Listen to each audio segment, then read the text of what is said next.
बच्चों, कैसे हैं आप लोग। आशा करती हूँ कि आप सभी अच्छे हों। बच्चों, शुरू करते हैं आज का अध्याय मुहावरे। यहाँ पर एक चित्र दिया है बच्चों, आइए पढ़ते हैं इस चित्र में क्या लिखा है। राजू, इतनी शैतानी मत करो, तुमने तो मुझे नाको चने चबा दिए। मम्मी, आपने नाक से चने कैसे चबाए?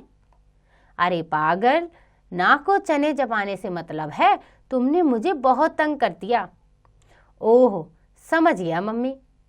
ऊपर दिए गए चित्र में हुई बातचीत से आपको समझ आ ही गया होगा कि नाको चने चबाना ऐसा शब्द समूह है जिसका एक विशेष अर्थ होता है, बहुत तंग करना। ऐसे शब्द समूह मुहावरे कहलाते हैं। इस प्रकार शब्दों के जिस समूह का कोई साधारण अर्थ ना होकर एक विशेष अर्थ हो, उसे मुहावरा कहते हैं। तो बच्चों, यहाँ कुछ मुहावरे अर्थ सहित व उनके वाक्य प्रयोग के साथ दिए गए हैं। आइए उन्हें पढ़ते हैं। पहला मुहावरा है अक्ल का दुश्मन। अर्थ है निपट मूर्ख। वाक्य प्रयोग है किसी भी काम को तुम सही नहीं करते, बिल्कुल अक्ल के दुश्मन हो। आगे है आंख का तारा।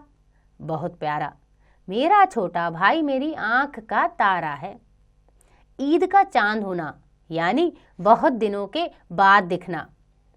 अनूप, कहाँ रहते हो आजकल? बिल्कुल ईद के चांद ही हो गए हो। ऊंट के मुंह में जीरा, जरूरत से बहुत कम। इतने मोटे तगड़े आदमी को केवल 2 रोटियां देना ऊंट के मुंह में जीरे के समान है। ओखली में सिर देना, जानबूझकर आफत मोल लेना। रामू ने इस बदतमीज रिहान से झगड़ा करके ओखली में सिर दे दिया है। कमर कसना, तैयार होना। लड़ाई होने ही वाली थी, इसलिए सैनिकों ने कमर कस ली।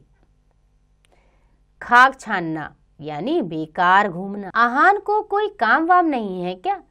यूं ही गलियों में खाक छानता फिरता रहता है। गुदड़ी का लाल यानी छिपा हुआ गुणवान व्यक्ति। भारत के प्रथम राष्ट्रपति राजेंद्र प्रसाद गुदड़ी के लाल थे। दांत निकालना, हंसना।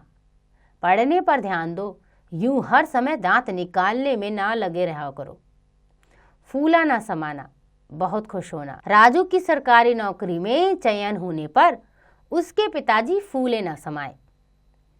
बंगले झांकना यानी कोई उत्तर न सूझना।